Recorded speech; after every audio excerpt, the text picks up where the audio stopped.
When I have people visiting from out of town, almost all of them say, "I can't believe how green it is here." Have you experienced this? Well, when you live in the beautiful evergreen state, a lot of us take the forest for granted. They are such a vital resource, though, that we really should be paying attention to, and all of us have a stake in preserving them.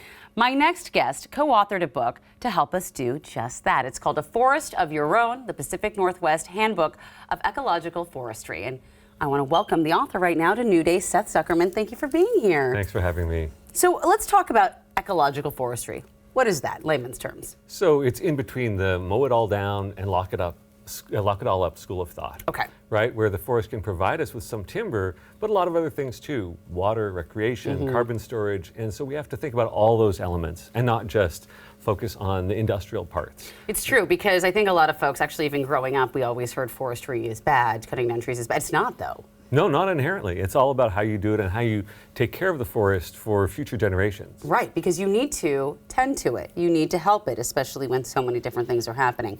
Your roots are in Northern California, but you came to the Northwest about 10 years ago in search of, and I quote, steadier precipitation. He moved here for the rain, ladies and gentlemen. Really? Well, I think, you don't really value the rain until you live in a place that doesn't have enough of it. Yep, truth. And so friends of mine, they'd have to bring in water trucks when their springs ran dry when I was living in the countryside. And so, think about it. What would you rather, moss or dust, right? Moss, 100% of the time, all the time. And it's true. I mean, even being from Northern Californians hate Southern Californians because we steal the water. Or they steal the water, not a we thing, no. But it is interesting how true that is, how vital precipitation is into what we live. You and the co-author, Kirk Hansen, brought decades of experience into this guidebook. Tell me about your decision to partner up and write this and who this book is for.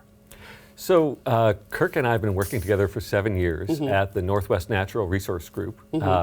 And he's worked with forest owners for decades, helped a couple hundred of them figure out how to manage their forest. And so he brings a lot of practical experience and some forest experience of his own. Yeah. And my experience is more in the writing about the bigger picture, the climate change, carbon, water, roads, etc. So what we hope to do with this book, it's really a why-to and a how-to book. Okay. Right? Why-to and how-to. I love that. And, a forest of your own doesn't mean you have to own a forest or have title to a forest. We're all citizens of Forest Nation here. We all have a stake in the forest, whether it's the park we walk through, the land trust that we're neighbors of, the municipality that owns some forest land. You're getting me fired up right now. Right on, Seth. Yes, let's protect the forests. So the book, like you said, it's a how-to and a why-to. And I want to talk about the why-to a little bit, because I don't know that people realize how important these ecological areas are to just survival in general and to the thriving area of the Pacific Northwest. Tell us about the why-to and why folks in the suburbs, or like you said, folks who don't have a forest of their own, should really care about it. Well, I think a lot of people have the idea that if we just walk away from the forest and let it take care of itself, that everything will be fine. Right. But forests need tending. A lot of, they might, when you plant a forest, there's all these seedlings that are very densely packed together, and that's good when they're little. But as they grow up, there's room for fewer and fewer of them. Right. And so part of what we talk about is how you might need to thin those out, much like you might do, say, with carrots in your vegetable bed, to make room for the remaining ones to grow bigger. It's true. It helps the forest floor. It helps when it comes to wildfire protection. It helps so many things. What is your favorite thing about the forest? Well, I have a weakness for mushrooms, actually. I do too. Chanterelles, oyster mushrooms, some other varieties that are less common. But yeah, I love foraging for them. What is interesting is that we have such a diversity of mushrooms here. There's such a diversity of species, flora and fauna. What is the biggest threat right now to all of it?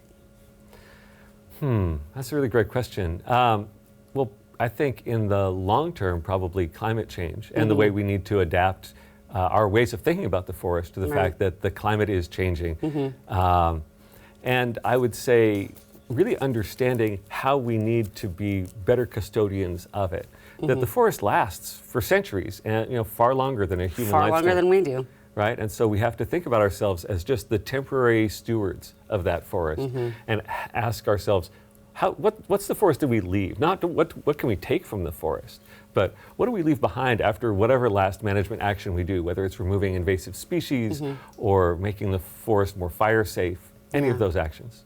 So important, so true. Thank you so much for taking the time to share all the knowledge that you've acquired over the years and for sharing this with us here today. And of course, if you'd like to hear from Seth's co-author, Kirk Hansen, he'll be at a book signing tonight, May 2nd, at Brower's Bookshop in Olympia. Go check it out.